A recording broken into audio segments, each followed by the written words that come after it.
Hey everyone, welcome back to Bitcoin Banter. I've got Rick and Tony as always. We've got some good news to highlight. Well, some good news and some bad news to highlight this morning, and we'll jump right in here with Russia. So Russia has legalized Bitcoin and other crypto, but I'm sure we know what most are going to use for international trade to bypass sanctions. So the censorship resistance on display.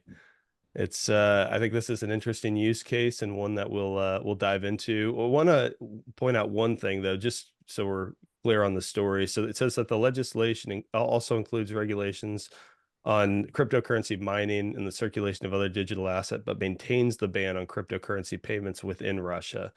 I think that will be addressed once they realize, oh, this works. So any initial reactions to Russia? Yeah, of course, it was unavoidable. I mean, this charade that they were playing, how many times did they ban it and unban it in Russia? It was like the fifth or sixth time already, and it was unavoidable. What else they're going to use? The sanctions imposed upon them obviously clearly did not work. They're just more of an annoyance than a hindrance because there is that option available, and this is them just sending a clear and direct message to the United States, telling them, well, this is how we're going to proceed. This is how we're going to proceed now, and this is this is exactly what it is. And having them ban it within Russia, that's just like just wasting time because you can't ban transacting in something that you can't censor or regulate or control, right? So it's just a matter of time before people just do it anyhow, and you'll just cave into it because it's a bottoms up movement. So you can try, people in power try to do all sorts of, retarded things. This is one of them. It won't work. It's just, they have to do it because it's their job to, make that, make those decisions, right? Eloquently said as always. Rick. Yeah, I mean, as soon as they started putting sanctions on Russia, I think that was maybe shooting themselves in the foot a little bit from the US's point of view because the US the US dollar gives them a lot of the US their power, right? Because they can export inflation, control like international trade, and I think as soon as you put Russia on sanctions, it's inevitable that they're going to look to find ways to trade with other countries. And, I think all the BRICS countries were looking at trying to make alternative payment systems for a while. I don't know how successful that was, but, they just pushed them towards the inevitability of saying, well, hang on, actually, it would be beneficial if we could all trade with one another outside of the US. Uh, Dollar system, right? So, I think the sanctions were a bad idea from America's point of view in the first place. And Russia adopting Bitcoin was like all countries eventually, right? It's another inevitability. And like Tony says, like banning it internally, I don't know what the logic is there. Maybe the government thinks we try and suppress it a little bit because we want it in government hands rather than the people's hands. I mean that doesn't really surprise me that much.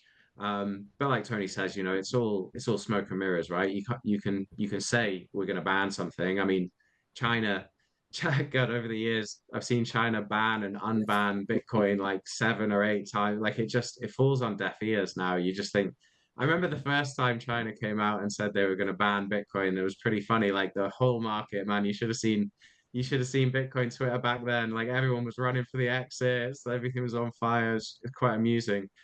But I think everybody realizes now that they can't do that. And I guess it fits this theory of maybe we're heading towards this multipolar world that's best fit for a sovereign individual like the people Tony trains, right? Like, how do you secure your money? How do you move across borders to where you're treated best? And yeah, I guess it's just going to continue in this fashion, right? Look, I mean, it's peer-to-peer technology. You can't stop that. It's like saying I'm going to stop the sun from shining or the wind from blowing. This is what I hear when somebody tells me, "Well, we're going to ban Bitcoin." Yeah, well, try, give it a whirl. See how far you get. It's like it goes back to the old days of barter. If I want to trade with you with like old shoes and socks, as long as you accept it, the trade's done, right?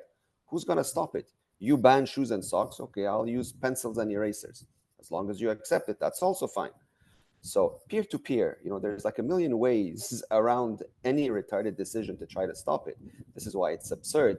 And, historically speaking, it always takes, that retarded decision to go over that pushes something over the edge. And I think the weaponization of the dollar was the US's breaking point. Like that moronic decision they did in Lebanon when they decided to tax WhatsApp conversations and blew up the entire country, right? The tensions were growing, but that was the trigger.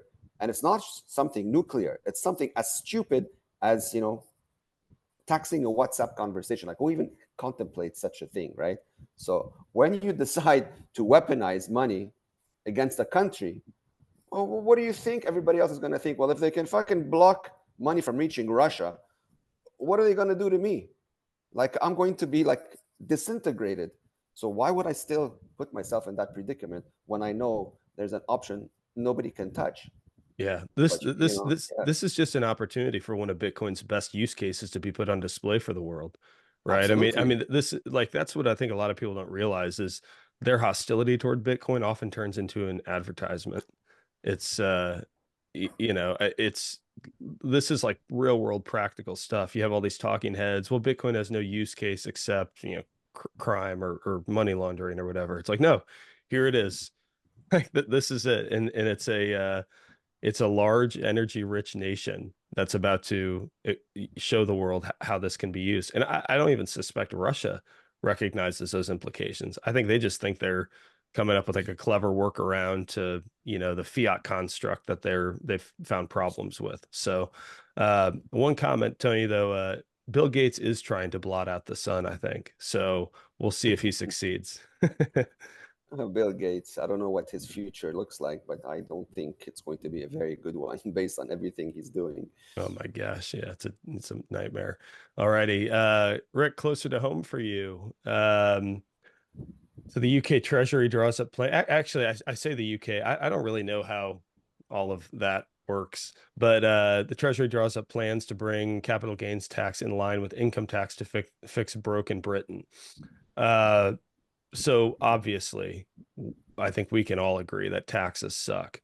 But one thing I'll say is, you listen to folks like James Lavish or Larry Lepard, Luke Groman, they talk about really like our optionality at this point with the debt situation is austerity. So you tighten, you stop spending so damn much. You tax, you bring in more tax revenue, which to a large extent is out of their control in a recession or what have you. You default or you print, right? Like those are really the four options that we ultimately have. So while I would obviously agree with the assessments I'm sure you guys will provide that taxes are horrible and evil and theft, this is one of the four options, practically speaking, to resolve a debt situation that every major economy faces. But let's talk about the implications and your thoughts. Well, the desperate times, desperate measures. This is what it is. I mean, the UK is a failed nation as far as I'm concerned. It's not everything about it is full rot. At this point, and they're completely bankrupt. It's very clear. This is why they resort to this nonsense. Bringing up whenever you see a country bring up taxes, that it's completely inefficient, and that they have nothing else of value to provide other than coerce citizens, essentially steal from them in order to fund themselves. I suspect smart money would pack up and leave. That's what I would do if I was a UK citizen. There's no chance in hell I'd sit there and just put up with this rubbish. Again, you vote with your time and money. I'm like, I'm out of here. Adios. And if I have to break my citizenship with that country to do that, so be it. Because at the end of the day, everyone needs to value their lives, their freedoms, the priorities of their families. If you're dealing with a criminal organization, as one like this, you have to look out for yourself. And this is how I would proceed, and I suspect smart money would do the same, or at least find other ways to counter this rubbish. Yeah. Rick? Yeah, well, yeah. So, you can probably tell from my accent, I live in the UK, hopefully not for much longer. I agree with the headline, like Broken Britain is exactly the way I'd describe the situation over here at the moment. Yeah, things are pretty dire. I mean, in typical political fashion, the Labour government who just came into power, they spent months telling everybody they wouldn't raise taxes on working people, blah, blah, blah. And I mean, they've been in power for weeks, and obviously that's now spun on its head. And I mean, what's really stupid about it is it's almost as a disastrous decision as the Americans saying they would sanction Russia, because all you're going to create is complete brain drain. And the truth is, the smartest people in the UK and the people creating a lot of economic value have probably already figured out how to not pay their quote unquote fair share of taxes anyway. And look, let's get right back to the point of why we're into Bitcoin in the first place is if they can print money whenever they see fit to fund whatever insane policy they come up with whenever they want, then why do they need to tax the constituents? Just print more, right? Like inflation is just an indirect tax. For me, it's just more in line with the constant subjugation. It's about keeping you in line, making sure that there is no way for you to accrue wealth. Because here's the crazy thing, right? They've printed so much money that the normal person now doesn't realize it, but they've been forced into becoming speculators, right? Everybody plays this game now where you take any savings that you have, you can't keep them in currency because it will get debased. So what do? You put it into stocks and shares or you buy investment properties. And now the government is so broke that they're even closing that escape hatch, where if you gamble and are successful and you win, then they're still going to come and make sure you can't escape and take all your wealth. So, it's just another form of control and coercion. And like Tony says, anybody smart enough is going to think, well, hang on, I can get up and I can leave and go where I'm treated best. And the one good thing at the moment about the UK is that you can leave, and it's not like the US, right? They won't continue to tax you wherever you are in the world, right? You can leave, go and live in the EU or on another continent, and they'll leave you alone. But yeah, to agree with Tony, like I think people should be making plans for this now because the raid is coming, and I'm sure it's going to happen all over the world. The governments are broke; they are flat broke, right? And who's gonna foot the bill? It's gonna be the same people that foot the bill every time. It's gonna be us. Just like in 2008 when we bailed out all the banks, we are the ones that provide all the value. They are the parasitical classes. So the only place to balance the books from is with the shirt off your back. So yeah, crazy times. The rate now can be up to 45% that you'll get taxed if you're a higher earner on your capital gains, which is, I mean, do you understand how successful you have to be in the market to just outpace that? Is just, I mean, obviously it's on the profits, right? But yeah, the whole thing is absolutely mad. But you It's also have to consider, like, why wouldn't they do these things if everybody just complains but complies at the end of the day, right? Like, I mean, if you have a corrupt government, it's like a Disneyland for them, knowing they have a populace of idiots that just do whatever it is that they're told, right? yeah. You have to factor that in. Now you might argue, oh, but the people are afraid that I'm going to go to jail. Well, if you know these laws are bullshit, that you are, literally being robbed, why are these laws respected? Why are you not, like, doing anything possible to tear up the system, right? For, Like, why are you for putting up me, with it? yeah. The people in the UK, I think what I see is I don't think they're scared. They're angry, right? Like you see people chopping down surveillance cameras, rioting, going crazy. But I think the problem is, Tony, they don't understand. The education system doesn't teach people about money for a reason. They don't want you to know. So, like, I guess that's what makes your No, story but so important to this let is them not know. about that. This is not about this. Like, when you're bullied by someone, you clearly know this guy is bullying you, right? So why do you keep putting up with him? Because he has the title of government? Is that all that's paralyzing you? Is that like your kryptonite? If you know this is a gangster, right? If somebody came up to you on the street as a bully, how long would you tolerate him beating you up before you'd react? Right? I mean, think of it that way, because that's essentially what's happening, but in monetary terms. Yeah. So Well, how long are you going to put up with it? That's the yeah. question. I think the fail safe is that it's not a perfect fail safe, obviously, but these folks desire power, right? And at the end of the day, if they piss people off enough, they lose power still. To, I mean, there's still an opportunity for not. That's not to say that the next person doesn't come in and do something similar. And I think that's eventually where we do reach that breaking point, and people say enough is enough. I can't even afford groceries anymore, right? But at the end of the day, all these guys I mentioned who are talking about these four solutions, their base case is always they're going to print, because these sorts of taxes are politically unpopular. Because it's not sustainable, because there is going to be a brain drain. The people who are savvy enough in the markets to be able to afford that are going to say, why would I stay around and afford that if I could go somewhere else? And that's what we see. Like in the US, we see this in California all the time. I mean, California is just coming, like every day they have a new stupid idea that's hurting children, or it's hurting taxpayers, or it's hurting someone, right? And you always have the ability to vote with your feet. And so while there are four technically potentially viable options, there's really only one thing that's going to happen long term, and that's that they're going to print. So I completely agree with you. I think we probably just haven't reached like that. You reached peak pain in Lebanon, right? Like the only option was action, or die and suffer. And I think we haven't reached that in much of the West yet. When we Listen, do, yeah, I think you're. my concern with all of this is that it's it leads to violence. There's no way around the violence. And I can categorically tell you with 100% certainty, you do not want to see this type of violence. When people are pushed to the bleeding edge of desperation, man, they get very creative in very violent ways.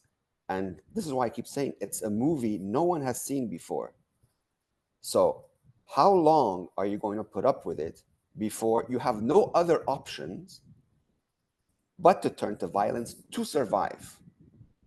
Right? Yeah, too long, unfortunately. Yeah, okay. But at some point, you reach that breaking point, and that's a scenario that concerns me the most. My only, grain of hope here is that for the first time ever, we have this option to defund the situation, to diffuse it before it gets to that level. But if 99% of the world is clueless or puts their head in the sand because they don't want to know anything for whatever reason, then at some point, that option no longer becomes available to you, because you have more numbers on the side of desperation than not, right? Like those that have done their work and looked out for themselves and protected themselves by opting out, those will be fine because they're probably living in safer jurisdictions. Their money's safe because it's outside the system in full Bitcoin self-custody. But for the majority that haven't done that, then they realize, what am I supposed to do now? Well, when you don't know any better, you resort to your human instincts, which are 100% violent based. That's the scenario that I fear the most, because if you get stuck somewhere where that breaks out, good luck to you. Absolutely. Hey there, just a really quick break from Bitcoin Banter, and we'll be right back. Wanted to remind you that we, the Bitcoin Way, are the leaders in achieving self-sovereignty, whether it's self-custodying your Bitcoin properly and securely, protecting your online life and keeping it private, or even coming up with a Plan B option in the event you would need to move yourself or your family elsewhere. Go to thebitcoinway.com/podcast to schedule a few minutes to learn more from a member of our team. We hope to see you soon. All righty, we got one more news story. So Saylor stacking some more Bitcoin. So this to me is like the equivalent of like my daily spin on the Fold app, where I earn like 15 sats. This is him just like getting pocket change. He only bought 169 Bitcoin for 11.4 million. What is this? It's a This tip. is this is a weak stack.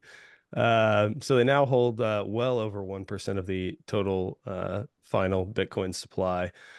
What hang on. So here's the question. Not what do you think of him stacking? What is MicroStrategy going to do with their stack? Like, what's their end game here besides just being highly valued?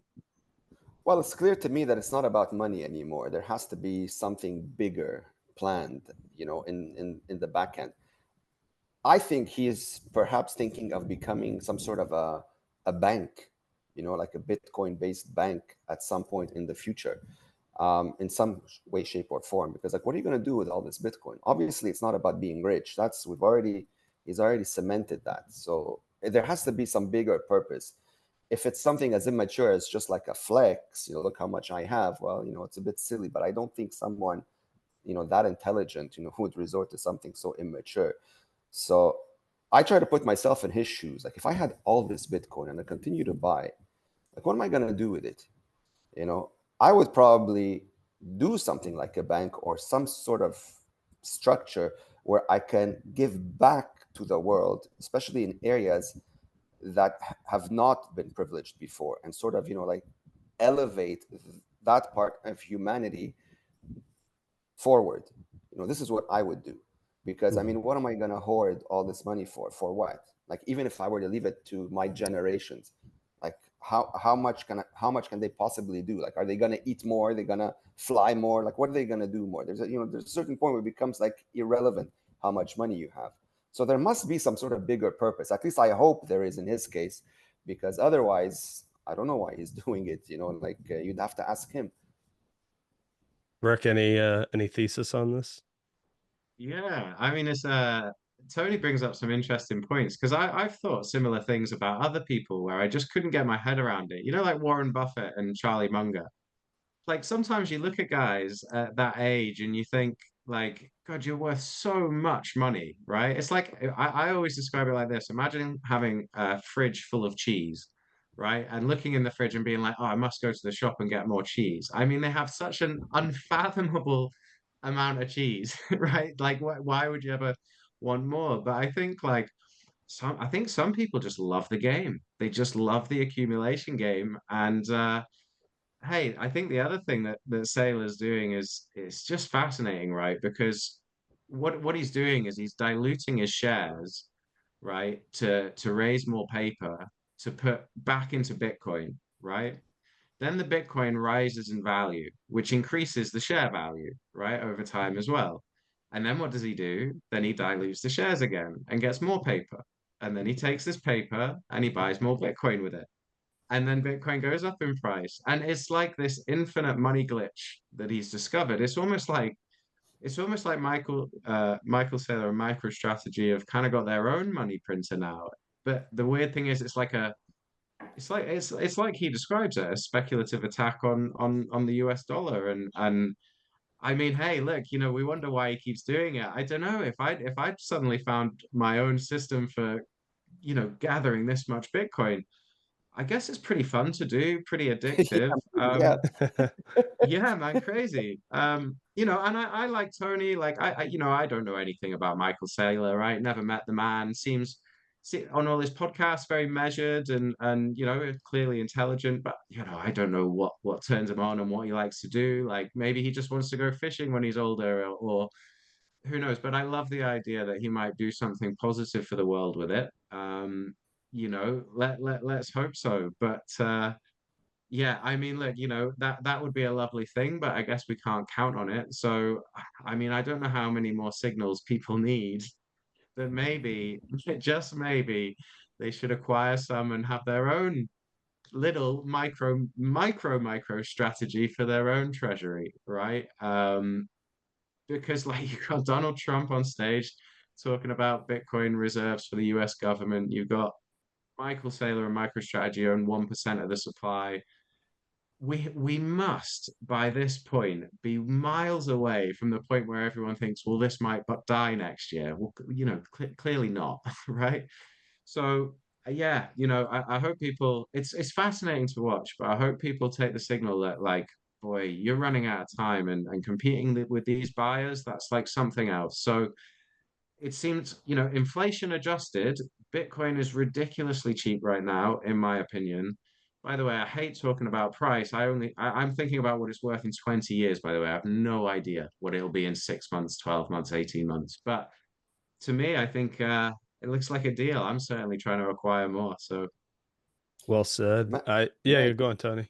no, just step outside into the real world, man. It's like oblivious to the max. No one has a bloody clue about what's going on, And if you try to talk to most people, they look at you like you landed from Mars.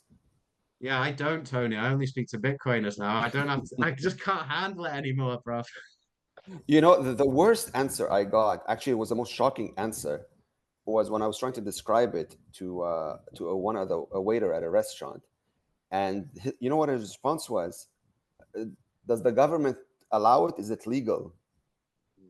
So I'm looking at this guy and I'm like, just give me the bill, please, and let's order some dessert, because this guy was so far out there, in the cluelessness, perspective. Where do you There's just no, start? yeah, Yeah. yeah, yeah. It's like there's no fucking point having a conversation with this dude. He is so out there. It's going to take a miracle to even bring his attention anywhere near this conversation where it's supposed to be. And Mhm. most folks are like this, sadly. So, when Bitcoin is worth in fiat terms, I don't know, like millions or billions, then all these dummies are going to be like, oh, why didn't anybody tell me? This is what I see happening, and it's going to be like the Guinness World Record for the number one regret of the most number of people is how the hell did they miss this? Yeah, Public that is true. What's that? Yeah, I was just going to say the public education system produces very slow learners. Yeah, yeah, and people with deep regret. Like for sure. I mean, I think about like my like friends and family. Like my brother's got some Bitcoin. I've convinced him, but he hasn't like studied it. He's just like, "Yeah, okay, yeah, like I trust you." Um and I've been like, like, hey man, just like get a DCA going, like just a little bit. And he's like, yeah, oh yeah, I really need to get on that. And it's gonna go to the moon. He's gonna be like, oh, I should have done that. I completely forgot. Should have done that. It's like, dude, come on, man. I was telling you for years, but that's gonna be a lot of people's story. One thing I'll say on Saylor is I remember seeing a clip. This guy asked him, he said, what's a question you've never been asked that you would want to answer? And he thought about it for a minute and he said, what is something good that you're doing for the world? And the guy said, okay, well, what is it? And he said, Bitcoin. And so it kind of makes me wonder if like it's gone from this monetary instrument, like the only place that makes sense for Saylor to put his money into, sort of like Tony, where you are, like it's a mission. And the more he accumulates, he may not know exactly what the future holds, but it gives him optionality. And so a Bitcoin bank or lightning liquidity, or it's like it's a means of potentially perpetuating Bitcoin's hope to unreached communities, to people who aren't getting on board right now. So I think there are probably a lot of I don't think we could fully appreciate all of the number of ways that this amount of Bitcoin could be leveraged for good or potentially for financial gain in the who future. knows, man? Who knows, man? But as soon as you understand money and Bitcoin, it becomes very clear that the money you cannot afford to lose cannot stay in fiat. This is why you put it in Bitcoin. It's Yeah. not a risk putting it in Bitcoin. The risk of you guaranteeing its loss is keeping it in fiat. Yep. That's the enigma that a lot of people are struggling with. I think that's a good place to close. Put your money in Bitcoin, everyone. It's not a risk. It's the only thing that makes sense if you've done a little bit of homework. Gentlemen, thank you. Thanks for taking time as always. For anyone watching, thanks for tuning in. Check out the Bitcoin Way. Go to the bitcoinway.com/podcast. Schedule a time with our team. We'll help you with the real self-custody setup, fully self-sovereign, online privacy and security, giving you plan B options. We've got a newer service, de-Googled phones. So if you want to bring privacy to your mobile life, we've got you covered. Check us out at thebitcoinway.com/podcast. Gents, thanks again for the time. Look forward to catching up next week. Always a pleasure, Michael. Thank Cheers. you. See you, man. Cheers.